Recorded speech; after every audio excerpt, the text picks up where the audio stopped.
Mainly clear tonight, a low of 43, northwest winds 10 to 20.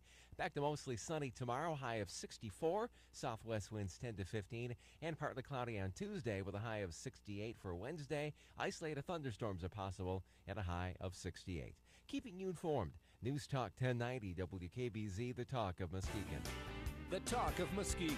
News Talk 1090 WKBZ.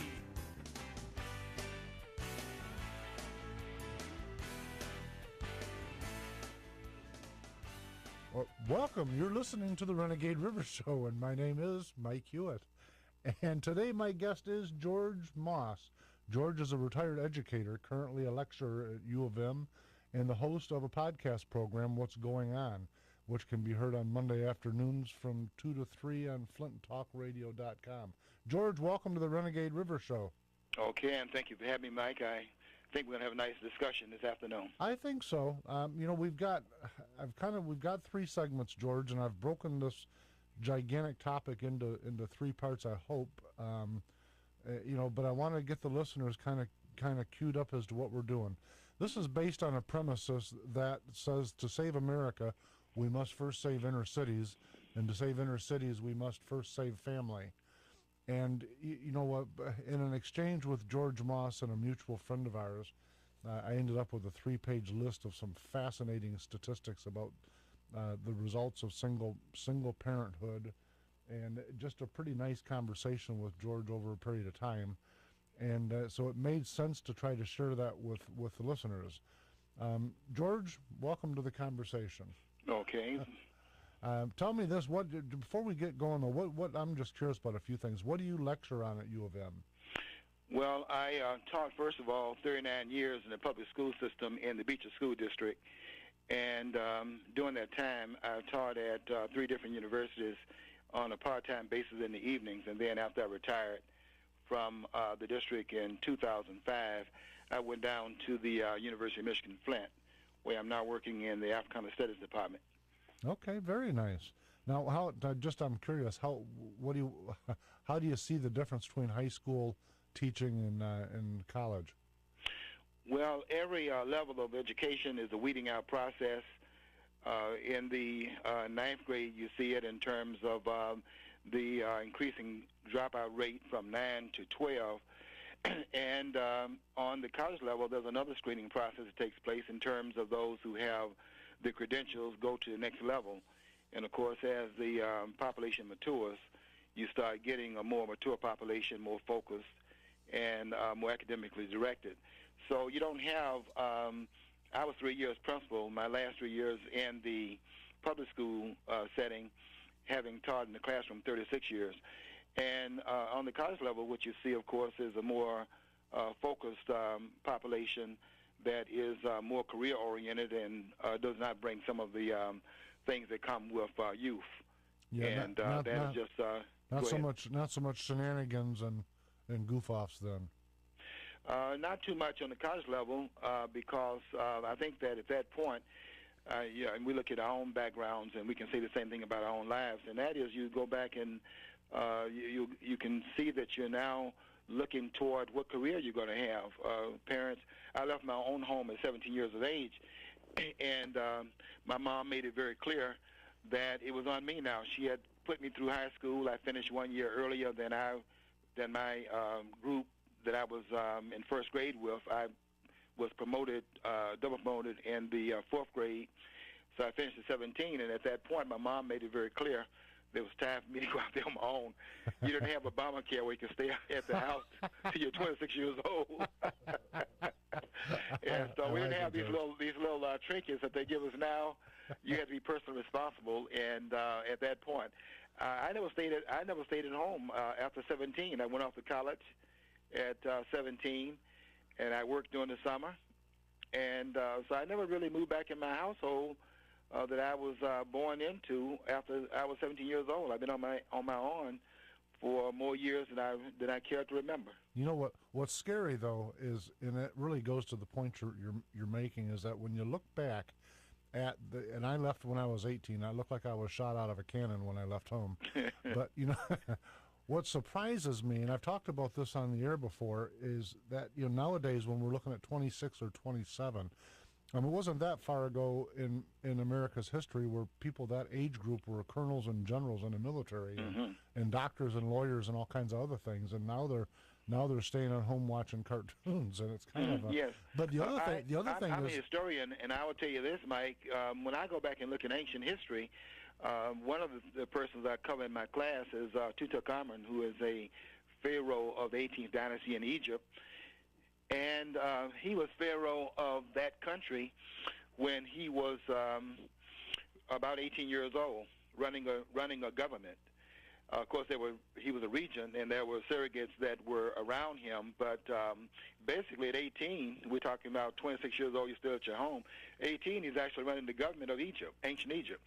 So, and you see that generally throughout history, where those who were in their youth, in their early 20s, were out shaking up the world and doing things that would be shocking today, given the dependency that we see that is not only going on in the country but being encouraged by the politicians. No question about it. And so when I look to people that were caused to be mature, for lack of better words, well, like your mother, sounds like she clearly took great care of you, but made you grow up to be a responsible citizen. But it makes me wonder what tomorrow's generations will be when we've allowed them to become, mushrooms sitting on the couch watching TV. It's very scary for what's coming, George. It is very scary, and part of it has to do with not ever facing consequences of bad choices that you make. You probably can remember when we were coming up, we heard the adults saying certain things, these truisms that they were saying that made us more responsible. For example, one of the things I kept hearing in my household is that you made that bed, now you lay in it. And, I got tired of getting kicked by my own shoes. And so I started making better decisions because all the pain I was bringing into my own life, I was suffering the consequences of it. And then I had a mom. I was in a one parent household, but I had a tremendous mom, and my mom was one of those persons that was like the enforcer. I said in an article I wrote on Facebook recently that she was from that extension cord side of parenting. And, of course, it sometimes was the shoe or it was anything else she could throw. And by her having policies that were in place, and they were in place whether we liked it or not, sometimes we didn't understand some of the things she was doing is typical of youth. We never understand our parents because we don't have the experiential understandings that they have based upon the longevity of their lives compared to the short-range experiences that we have, and so we can't understand our parents. What I did though was to take a page out of her book. My mom kept telling me, if you think I'm wrong, and I always thought she was wrong, she said, if you think I'm wrong, then you live long enough. Well, I tell you what happens in our adulthood, and that is we do live long enough, and we finally realize what Mark Twain said. He said that when I was coming up, this is Samuel Clemens, when I was coming up, I had the most ignorant father in the world when I was 14 years old. He said, it's really amazing what my father learned in 7 years. So when he became 21 years old, his father wasn't quite so dumb after all. And that's what we found out about our parents. But what those parents did was they held us in place until we could get it on our own. And that's what my mom did. My mom was not taking into prisons in the household. And although I could not fully appreciate her discipline at that age, I did live long enough to understand what she was doing. And I'm very appreciative of that fact that she saw for me when I couldn't see for myself. And the end result of that has been that I'm now sitting behind a desk, and I understand why I'm sitting behind that desk. My mother willed me to that position, so I have my password into my computer through my mom's name, and we have to change it every 90 days. So then what I end up doing is I find some other way to spell her name. Maybe sometimes I have to spell it backwards because you have to change your password every 90 days. Sure. But I try to find some way in which, before I even start my job, before I can open my computer up, I pay homage to my mom for having guided me when I could not guide myself. because I didn't have the understanding. And that will never change, by the way. If you will go back and read what they said about youth in ancient times, it reads like a news report that came out of the paper yesterday. In other words, what we say about youth right now is what they said about youth back in ancient times as well, and that will never change because youth are basically uninformed. They're not.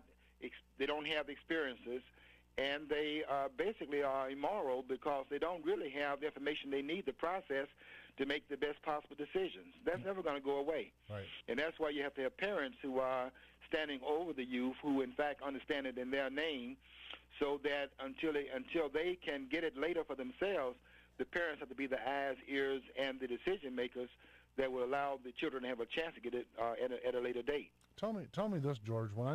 When I look at the statistics that our friend Terrence shared with us, and it's specifically about single motherhood and the results, at least statistically, of the youth in America over the last few generations.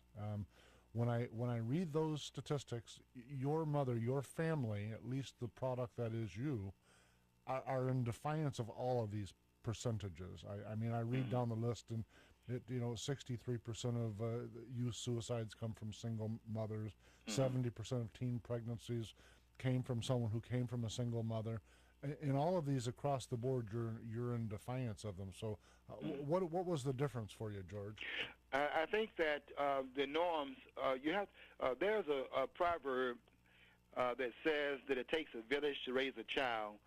My dad was absent, and I have a lot of stories I can tell about that and how that played out. But what was happening in that community was also formative, and I remember going. We had a little creek between what we call one community, and when we go into that community, we say we're going across a branch, because that would be where that little water stream was. You have to cross over to go to the other community. And what I would notice is that when I would go out of my own neighborhood into another neighborhood, not so far away, but in another part of the neighborhood, and the rules were the same around that corner across that stream there was in my own neighborhood, in my household. And the point is that because the values were so similar, that you had rules in your house and you had rules next door and across the waterway, you really were being guided by other parents, other adults in the neighborhood. In other words, what would happen is that if you got out of control across that branch, then there was a phone call in your household. And so the normative things that were going on in the community were correctives of that which was abnormal. My dad was absent. But that does not mean that there were adults who were absent in my life, because there were others that were in fact playing the role of the surrogate parents in absentia. And that is the role that has to be played by adults, because the adults will not, your parents will not always be around. The question then becomes, what are the other adults in the neighborhood doing, so that when the parents' eyes and ears are not on the scene, what are the other eyes and ears that are available to, in fact, act as guides in the neighborhood? And that role cannot be carried out only by parents. It has to be the adults in the neighborhood who are the guides that are looking out for the well-being of the children.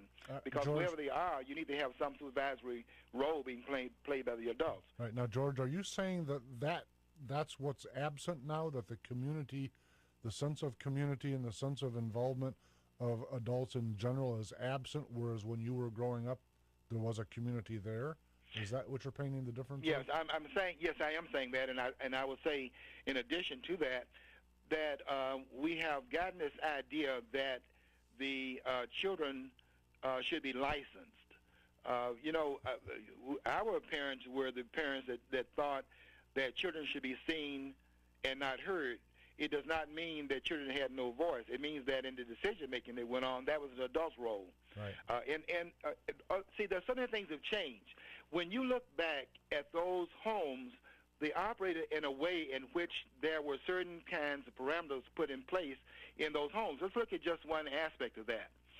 In the household where I was, we didn't have the material wherewithal to heat all the rooms. In other words, in fact, we didn't even have the heat that you have. I have a heater in my basement, my furnace, and it heats the whole house. Well, we had one floor, and we had a single heater that was in one of the rooms. You close off all the other doors to other parts of the house, and the entire family was in this one room where the heater was. Now, in that room, there were the adults. It might be some elderly visitor coming over, maybe an auntie. Your mom is sitting there, and where they're sitting is right in front of that stove, in front of that that heater. Where the adults are is central in that room. Where are the children sitting?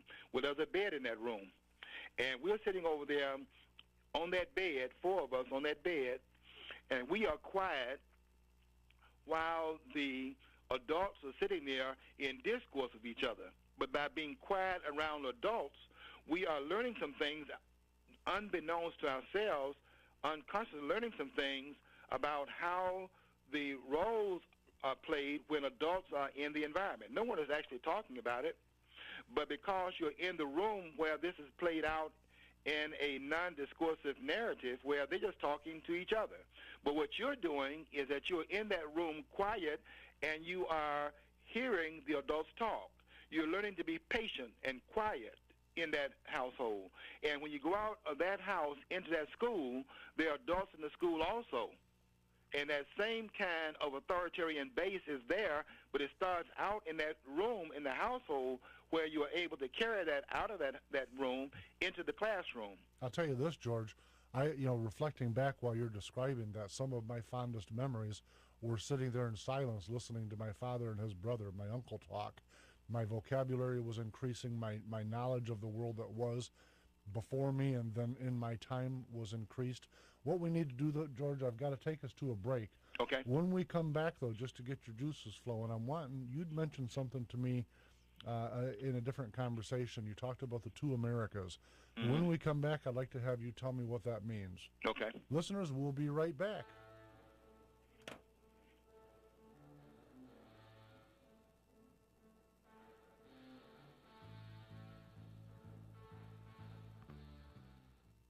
Be a survivor, not a statistic.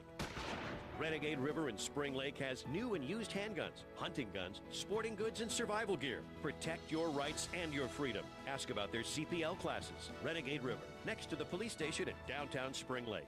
There's a Nobel Prize for Peace and, stuff like that. But they ought to have a Nobel Prize for Awesomeness, and the winner would be iHeartRadio.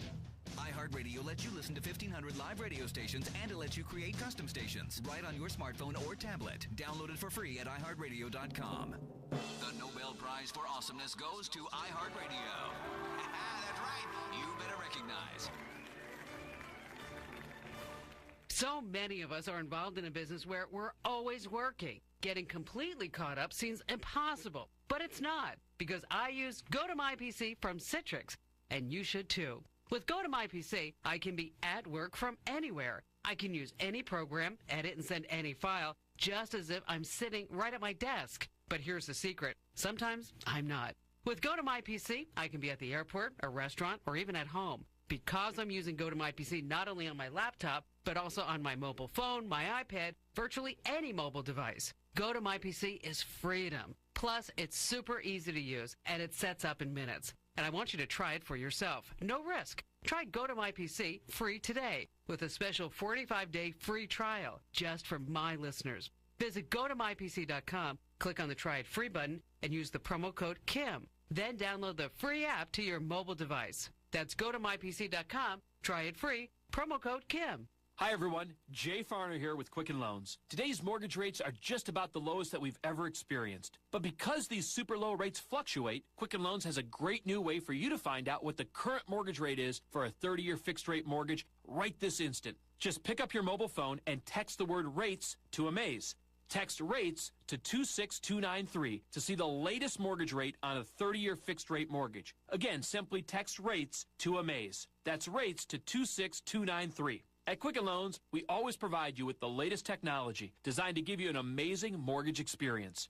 Maybe that's why for 3 years in a row now, J.D. Power & Associates has ranked Quicken Loans highest in the nation in customer satisfaction for primary mortgage origination. Again, text rates to amaze 26293 and discover for yourself why Quicken Loans is engineered to amaze. Standard text messaging rates apply. For J.D. Power & Associates award information, visit jdpower.com. Equal housing lender. Licensed in all 50 states. NMLS number 3030. Countryside Greenhouse of Allendale, in their new location, 3 miles west of Allendale, has begun their annual clearance sale with unbelievable savings throughout the entire greenhouse. Shop for great deals featuring all hanging baskets at least 50% off, all patio planters at least 50% off, and much, much more. Check us out online for more information, hours, and directions. Hurry out while supplies last and save on thousands of items from Countryside Greenhouse of Allendale, where you'll always find the highest quality at the lowest possible price. Renegade River in Spring Lake wants to buy your used handguns and hunting guns. Renegade River, your hunting, camping, and survival store. Stop in and check out their new and used firearms, sporting goods, Army and Navy supplies, and survival gear. Downtown Spring Lake, next to the police station. News Talk 1090 is the talk of Muskegon. Well, welcome back. You're listening to the Renegade River Show, and my name is Mike Hewitt. And with us today is George Moss. George is a retired educator, currently a lecturer at the University of Michigan Flint, and host of his own podcast program titled What's Going On. George, welcome back. Okay, thank you again, Mike. Hey, when we went to break, I'd asked you to tell me a little bit now that we're back about the two Americas.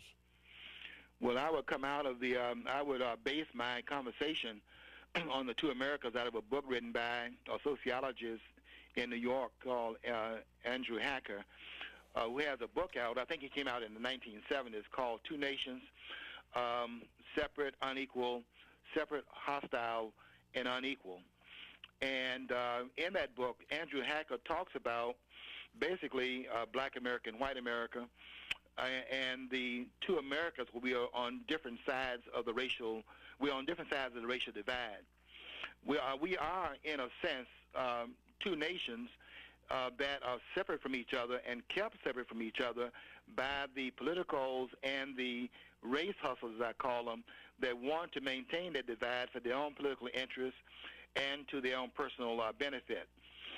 We have a misunderstanding of a lot of the racial history of this country, and I think that discourse that we get into as a result of that confusion about our history has caused us to get engaged in things that are not going to bring about the kind of healing that must go on if we're going to repair some of the things that are damaging this country.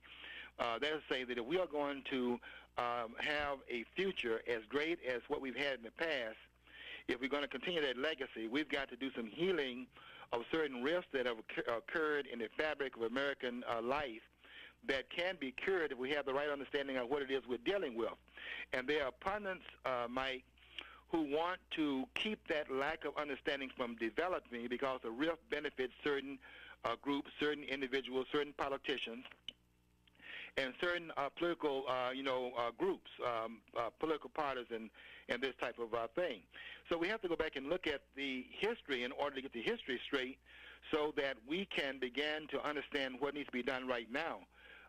Part of what I say about the racial narrative is that the country has never been as profoundly racist as we claim that it is. We have to understand that when you talk about the things that were happening in the South, for example, the jury segregation, where you had signs up that were requiring certain groups to do certain things, that sit in certain places, use certain water fountains, go to certain toilets, can't go to certain public facilities.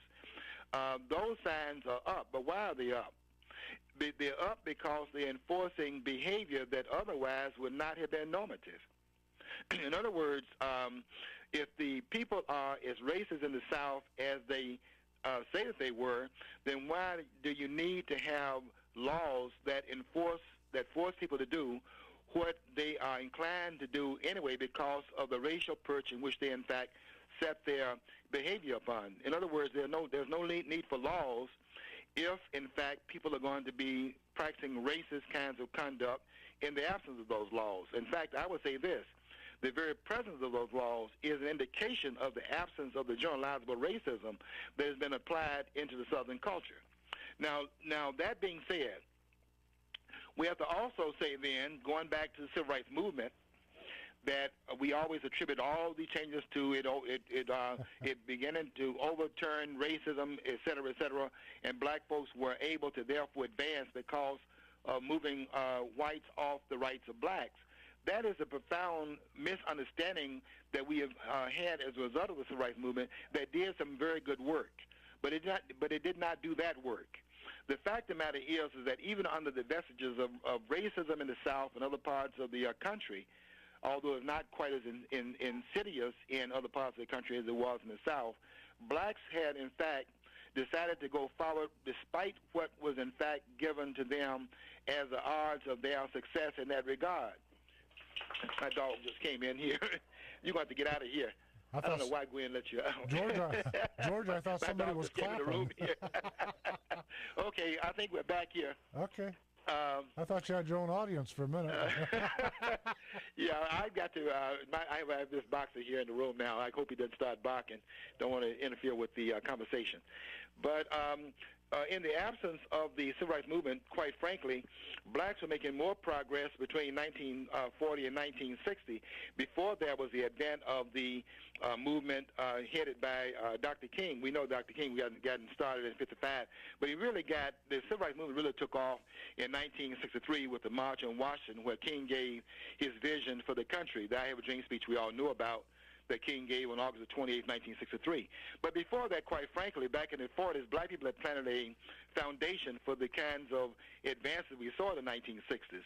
And if the truth be told, blacks were, in fact, gaining at a higher rate, accelerating rate, before the civil rights movement kicked in. And the reason for that would be that having laid a foundation of going forward through education and other means, that you would see the results of that in the next generation. And so we see a tremendous spirit in black people advancing, which they gave the credit to the civil rights movement, when it really was the kinds of things that blacks had done in the face of segregation, refusing to stop and go and refusing not to go forward, to not be turned around.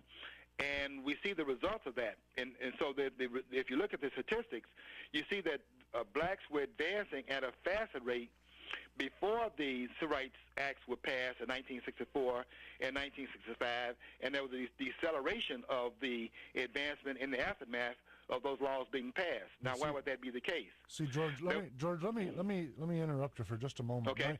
My understanding of it has been, and certainly please tell me if I'm wrong, but when I look at the statistics that I've been able to dig up, and I follow the black community from the end of the Civil War through about 1960 or 1955, it appears that almost every year that both economically and educationally, their educational results, in both cases, those lines were going up on the graph, not down or not plateaued. And then they came to a stop. And now you're talking about civil rights, and maybe this is a two-track rail we've got going here, but to me it went to the war on poverty, which I saw as a war against liberty. To me it was a way of placing a large group of people into financial bondage. And I'll go you a step further. From my view, the people that did that to secure votes and nothing more. And when they found out how successful it was, they moved beyond the black community to all of America, which is what we're reeling from now. Mike, you have a great understanding of what took place. When you have all of the indicators that the advancement is upon you, Bull Connor's not going to do it, who was the police commissioner in Birmingham. It is clear that George Wallace, the governor of Alabama, is not going to do it on behalf of the black community, and it's not going to happen in Ross Burnett's Mississippi, nor Orville Farber's in Arkansas. That's just not going to happen. And what it does then, it makes it clear that anything that is going to happen is going to come from the self-determining levels of involvement by the group itself. In other words, that you have to save yourself. Now, what we have today is another type of mindset that's been created, and it's been created by the very things you were talking about in terms of those who stand to benefit by making non-reality reality and creating a fantasy in the place of reality, by making it appear that people had no role to play in their own edification in this country. No government is going to do, and this is what Clarence Thomas is saying in his book, by the way, who is on the Supreme Court. And if you mention his name in the community, the black community, you're going to get almost an assault. But I do mention his name because I understand. I read his rulings. I know what they're saying about Clarence Thomas is incorrect, based upon the kinds of things he's writing as a member of the Supreme Court.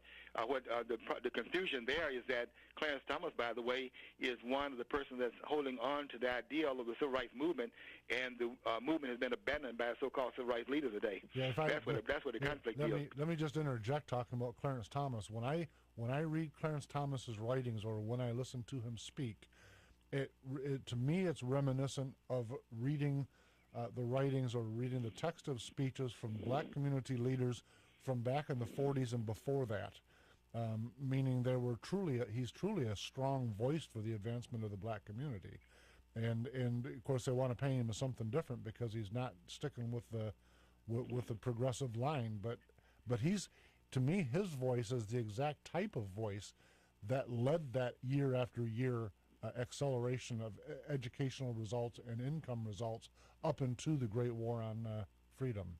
Yes, and you mentioned earlier the war on poverty, the things that were done during the Johnson administration. That is a lot of where the problems are right now. That is that the liberal and progressive agenda was introduced into the urban centers, where it made it appear that the work that the blacks had been forced to do for themselves, based upon the fact that there was this unequivocal behavior on the part of political leaders, they were not going to do it in Alabama, Mississippi, Arkansas, and these other places.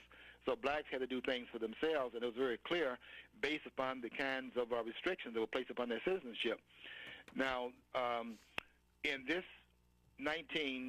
post-1960s period, with Johnson's anti-poverty programs and things of that sort, things that blacks had done for themselves, now the government is making it appear that that is where the solution is going to be actually rendered. And there was surrendering of many self-determining kinds of roles that blacks had played for themselves. And in the aftermath of that, opportunists came in, and for 40 years we've had this misleadership that has in fact led them down the wrong pathway. What Clarence Thomas is doing is holding on to the vision that was in place that blacks once advocated, and now they're advocating something very different. I'll even give you an example of that. In Gerard Taylor's book that is called Paid with Good Intentions, he talks about a conversation that went on the Supreme Court with the highly revered Thurgood Marshall, who was the first black on the Supreme Court, was appointed by Johnson in 1967. And there was a conversation going on with Thurgood Marshall in the Supreme Court and Justice Douglas, who was another liberal on the court. And the justice is asking Thurgood Marshall to side with him in terms of the ruling on affirmative action. And he says to Douglas, he says to Thurgood Marshall that you came here before the court in the Brown versus Board of Education case, and you argue that race should not be a consideration in determining public policy. Thurgood Marshall answered and said to William O. Douglas, he said that you whites have been discriminating against blacks for all these years, and now it is black folks' turn. And at that moment, Thurgood Marshall, with any high moral ground that he had, he surrendered it in that conversation. Absolutely. Okay, now what Clarence Thomas is doing is holding on to the civil rights vision that has been extrapolated out of existence by the so-called civil rights leadership today. And so there's been a overturning of the apple cart, so to speak, so that those that were once vested in having a colorblind society changed their mind as we got to the precipice of to the door of where that room was housed. And when they got to that door, they changed their mind because they recognized that if that in fact had occurred, then there'd be no work for the civil rights organizations to do. So he changed their mind, but Clarence Thomas did not change his mind, and that's why he's vilified right now, and really feared, because if the information gets out in the public domain of how there's been this misunderstanding of that racial past and the more recent part of our history, then those who are now looked at as heroic figures like Jesse Jackson and Al Sharpton will be vilified, and those who are now vilified, such as Clarence Thomas, Thomas Sowell, Walter Williams, John McWhorter, Shelby Steele. In other words, the conservative voice that black people themselves once spoke in would become the heroic members of the community as they once were. No question about it. No question about that. You know, let me. One of the things I'm still kind of needling on.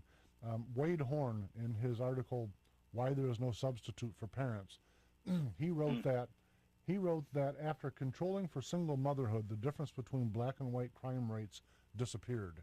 And I wanted to insert that in the part of what you're talking about, George, because when I look back at the war on poverty, as it were, and all of that general logger jam of progressive policy making, to me it all seemed to be an exact attack on the black family. And so when I look at the stats, I say, I don't think this happened by accident. But George, we need to go to a break, and so if you would hold those thoughts, and we'll be right back, everybody.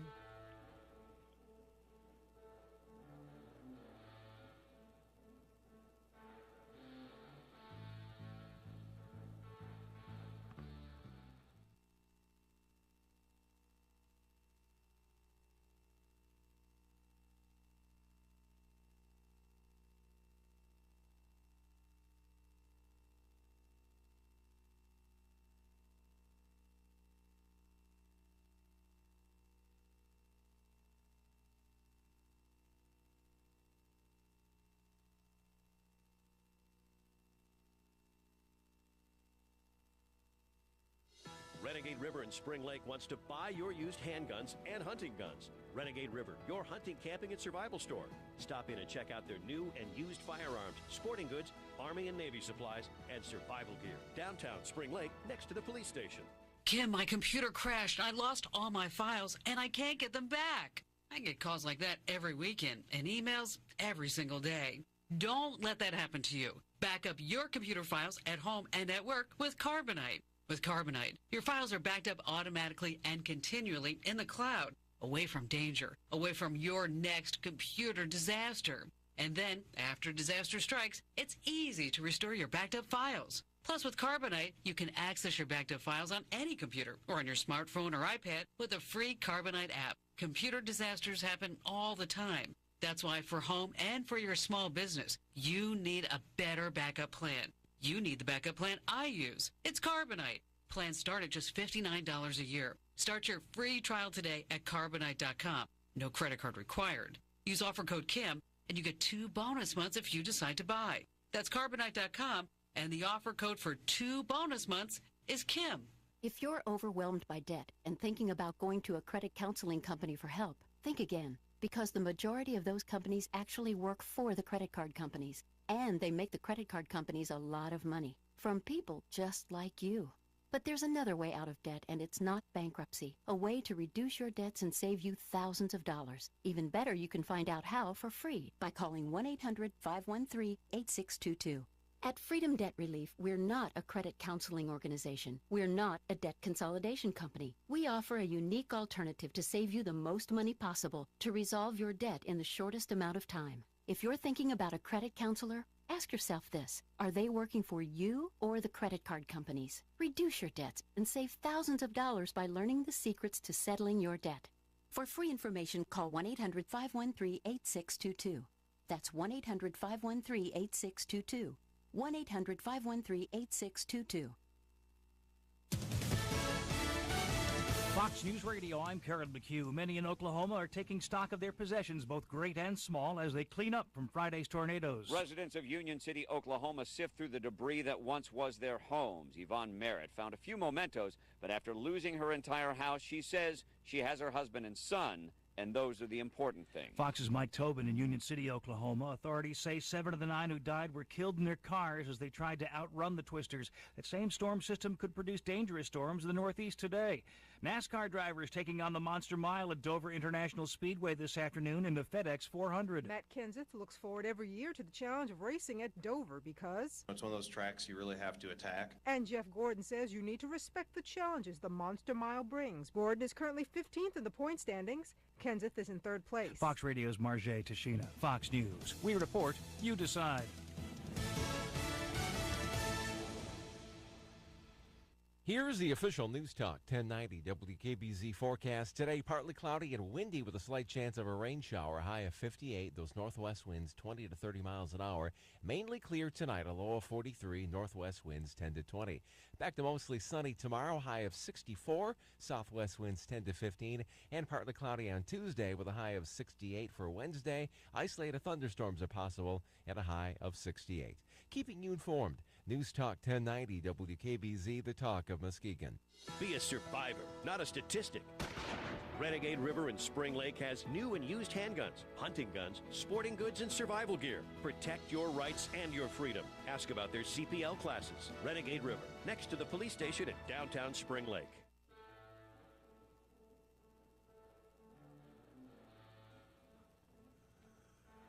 Welcome. You're listening to the Renegade River Show, and my name is Mike Hewitt, and today we're on with George Moss. George is a retired educator, currently a lecturer at the University of Michigan Flint, and host of a podcast program, What's Going On. George, welcome back. Okay, thank you again, Mike. Hey, George, we don't have a whole bunch of time left. I was joking when we were off the air with Oscar here. I said we're going to have about 10 minutes left to save the world. So... So do me a favor. Tell me, we've kind of kicked around the problems. What do you see as the way forward, George? How do we bridge the two Americas and get America back in gear again? It will not be a difficult and complicated problem if we, in fact, import and really apply the right solutions to it. I'm reminded, Mike, of a story about a bank robbery that took place in Paris, and the police department knew this guy was inside of this complex, but it's a very big complex. So they then took the police department and put it around another building. And when they asked them, why are you putting the police department around this building rather than where the criminal is? And they said, we didn't have enough members to surround that building, so we decided to surround this building instead. My point is that if you are not going to apply the solution, because the solution is harder than the thing that you're applying, you'll never fix the problem. We are now putting that police force around the issue of racism. And racism is not the problem.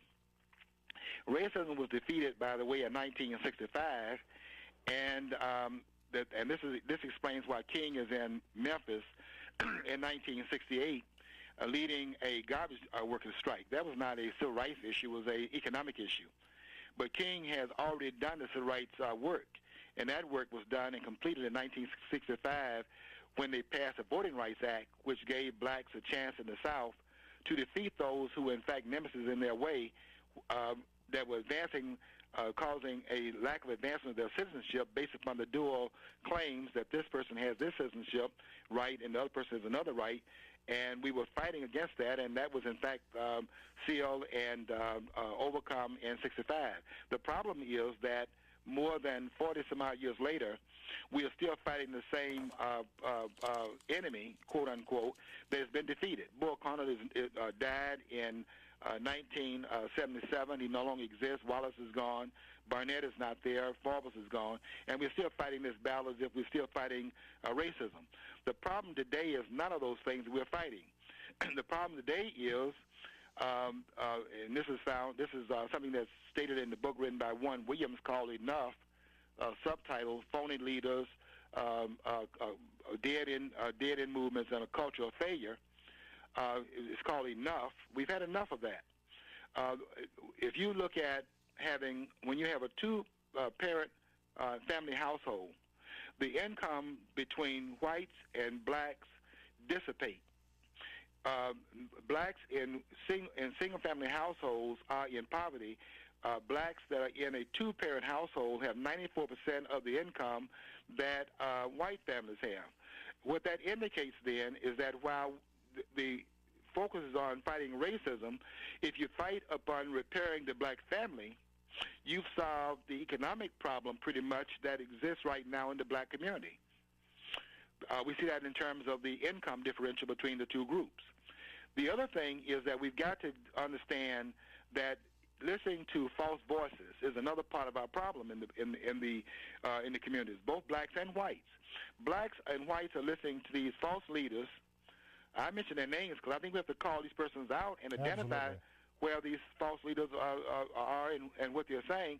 And leaders like these persons that are misleading the black and white communities, like Jesse Jackson, who jump in front of these mobs like they did in the Trayvon Martin case, and have nothing to say about the fratricide that is going on in these urban communities, like in Detroit, like in Chicago, where they're absent without leave. You don't even see these persons jumping in front of the fratricide taking place in these urban communities where people are dying as if they are in Afghanistan.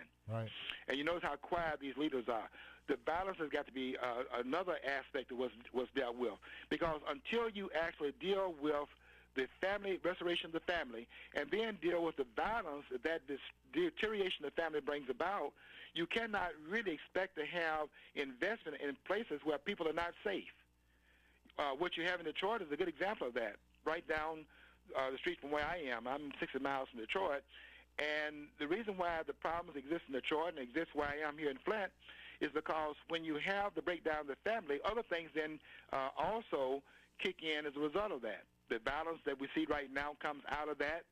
The flight of investment also is a part of that process.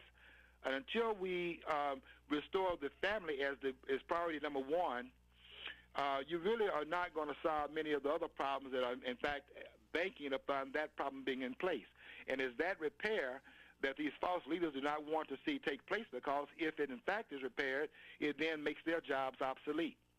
They don't intend to go anywhere, by the way. They intend to stand here as impediments to the development that could take place if we had a removal of that false leadership and putting in place those, in fact, that are saying things that are really germane to the problem that we're facing.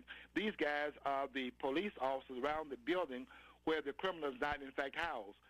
That because this other problem is more difficult to solve. It's much easier to do what they're doing, and that is to, in fact, make the false accusation that racism is holding black folks back. You know, what's amazing to me, George, is and I hesitate to use this word, but the audacity of these black leaders and by the way, white leaders that are parroting and echoing the same essential rhetoric, but the pure selfishness of standing up and leading that type of cause, because they know what it's doing and they know the negative impact it's having, but they're doing it solely to line their own pockets and provide themselves with the power that they perceive that they get out of it. But wow, what just raw, unadulterated selfishness to do that to the entire black race in America. If they're not talking about repairing the family, then they're not serious, because that is the impediment that is stopping a lot of other things from taking place. The family has been priority number one, and what they're talking about is a problem that has already been resolved. America, as is indicated in the book called, this is a book written by Larry Elders, is called The 10 Things You Can't Say in America. And what he talks about is that America is the least racist country of all the industrialized countries in the world. America is the least racist country in the developed world. You would never know that by the rhetoric. And they keep beating this dead horse while the real problem goes unaddressed. That's why I get up every morning and I'm encouraged and I'm very optimistic, because I understand that once we input the right solution to the real problem, we begin to solve the problem. But no problem can be worked on and solved if the problem is in fact being denied. What's the step? What's the mechanical? Where's the switch to start working on the American family, regardless of race? Frankly, I think all families right now are in peril. But what do we do to fix it? The first thing that's got to happen, Mike, is what we see going on now. For the first time in some 40 years, that is that the other voices are rising up and challenging what is nothing other than black orthodoxy. This idea that there are some people that are authentically black, which is written by John McWhorter in a book by that title, Authentically Black. This idea that there is black orthodoxy, where blacks are all supposed to think the same way, carry the same water, think the same, import the same conversation. We are seeing that being challenged. We saw with Bill Cosby. We saw it being challenged with Stacey Dash, who, in fact, came out before the 2012 election and said she was voting for Romney. Right.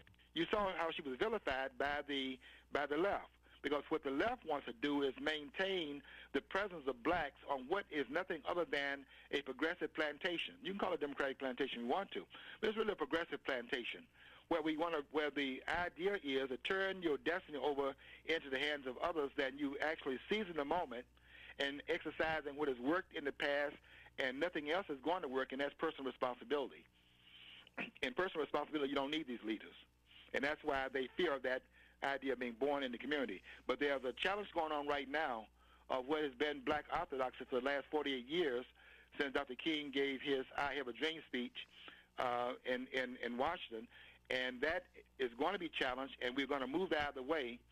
So the major impediment that's preventing this spark rebirth in the community, we're going to move out of the way, so we can have the kind of community we once had in the black community, which was safe, normative, nonviolent, elders respected, schools, in fact, functioning. All those things can happen once we, in fact, change the discourse that's right now in front of these communities in the urban centers. The discourse has got to change. Tell me something. We're talking about Dr. King. What do you think of? Is it Alveda King? Am I saying her name right? Yes. Is she vilified a little bit? Alveda King, they have to be very tepid with how they treat her, but she certainly is not one of the ones they want invited to dinner. When Glenn Beck had his march in Washington on 8/28/2010, Alveda King was one of the guest speakers. Across town was Al Sharpton's event. Yeah. And there was a counter march to what they were doing in the mall, where Glenn Beck had 500,000 people in that mall. I was there. And I was also at the march when King gave his I Have a Dream speech in 1963. I can tell you there were twice as many people up there with Glenn Beck. The problem that it had for the liberal and progressive media was that they understood the implications of that.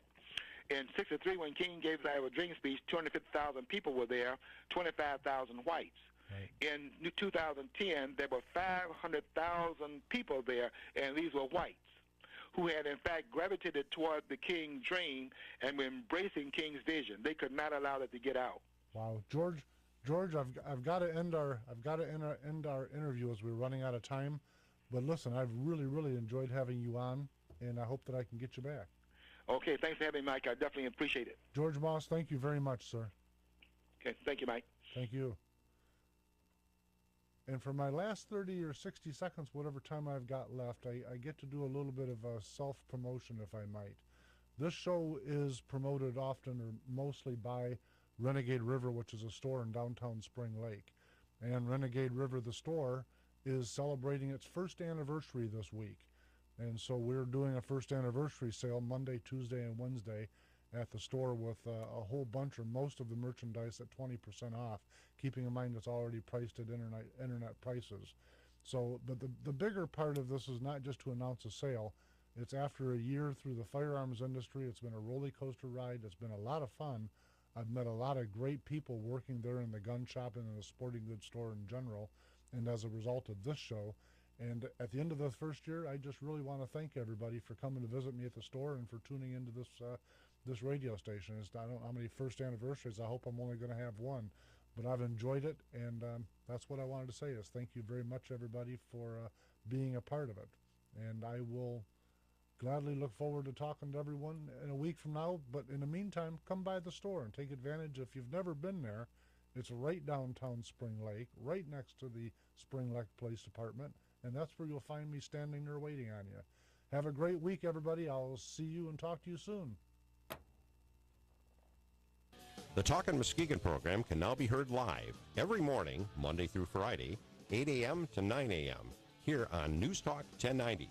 This is John Van White. And Brian Worsham. We will focus on community events, news, weather, and sports. We'll also bring you traffic updates, weekly segments like the movies with Ron Van Timmeren, the Biker Report, and Lumber.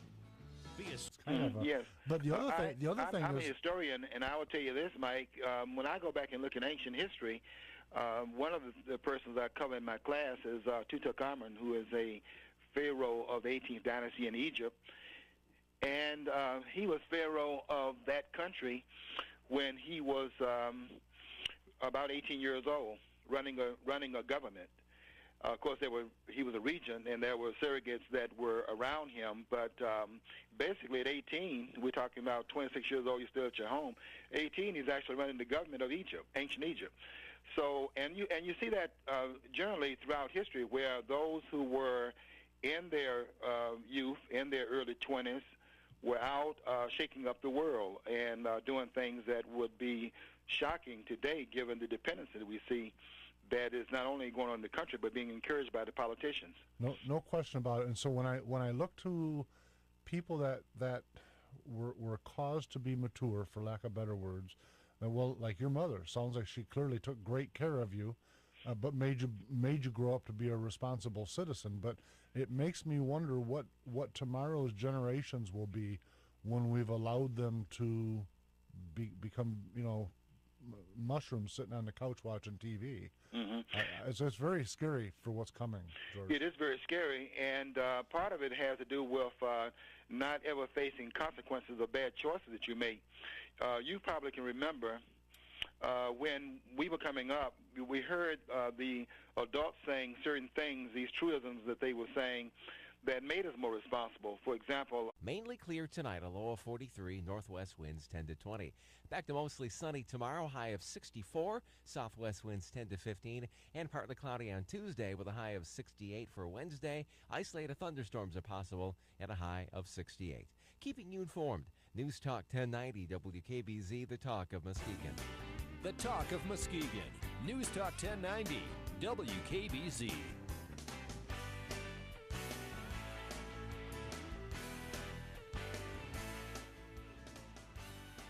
Welcome. You're listening to the Renegade River Show, and my name is Mike Hewitt. And today my guest is George Moss. George is a retired educator, currently a lecturer at U of M, and the host of a podcast program, What's Going On, which can be heard on Monday afternoons from 2 to 3 on FlintTalkRadio.com. George, welcome to the Renegade River Show. Okay, and thank you for having me, Mike. I think we're going to have a nice discussion this afternoon. I think so. We've got three segments, George, and I've broken this gigantic topic into three parts, I hope. But I want to get the listeners kind of queued up as to what we're doing. This is based on a premises that says to save America, we must first save inner cities, and to save inner cities, we must first save family. And you know what? In an exchange with George Moss and a mutual friend of ours, I ended up with a 3-page list of some fascinating statistics about the results of single parenthood, and just a pretty nice conversation with George over a period of time. And so it made sense to try to share that with the listener. One of the things I kept hearing in my household is that you made that bed, now you lay in it. And, I got tired of getting kicked by my own shoes. And so I started making better decisions because all the pain I was bringing into my own life, I was suffering the consequences of it. And then I had a mom. I was in a one-parent household, but I had a tremendous mom. And my mom was one of those persons that was like the enforcer. I said in an article I wrote on Facebook recently that she was from that extension cord side of parenting. And, of course, it sometimes was a shoe or it was anything else she could throw. And by her having policies that were in place, and they were in place whether we liked it or not, sometimes we didn't understand some of the things she was doing is typical of youth. We never understand our parents because we don't have the experiential understandings that they have based upon the longevity of their lives compared to the short-range experiences that we have, and so we can't understand our parents. What I did though was to take a page out of a book. My mom kept telling me, if you think I'm wrong, and I always thought she was wrong, she said, if you think I'm wrong, then you live long enough. Well, I tell you what happens in our adulthood, and that is we do live long enough, and we finally realize what Mark Twain said. He said that when I was coming up, This is Samuel Clemens. When I was coming up, I had the most ignorant father. George, welcome to the conversation. Okay.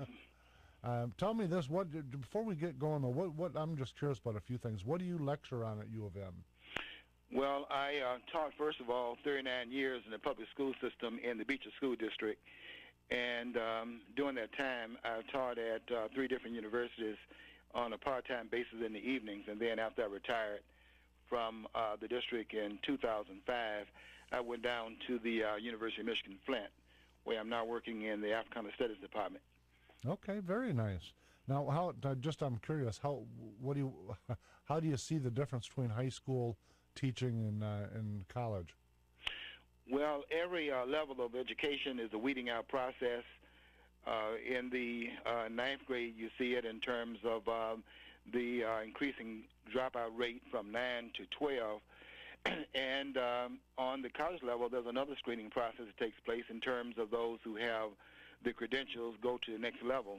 And, of course, as the population matures, you start getting a more mature population, more focused, and more academically directed.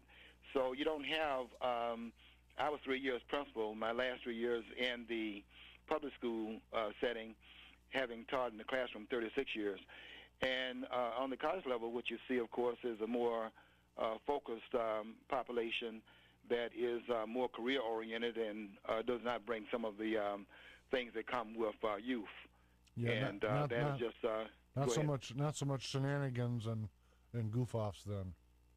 Not too much on the college level because I think that at that point, and we look at our own backgrounds and we can say the same thing about our own lives, and that is you go back and you can see that you're now looking toward what career you're going to have. Parents, I left my own home at 17 years of age, and my mom made it very clear that it was on me now. She had put me through high school. I finished 1 year earlier than my group that I was in first grade with. I was promoted, double promoted in the 4th grade, so I finished at 17, and at that point my mom made it very clear that it was time for me to go out there on my own.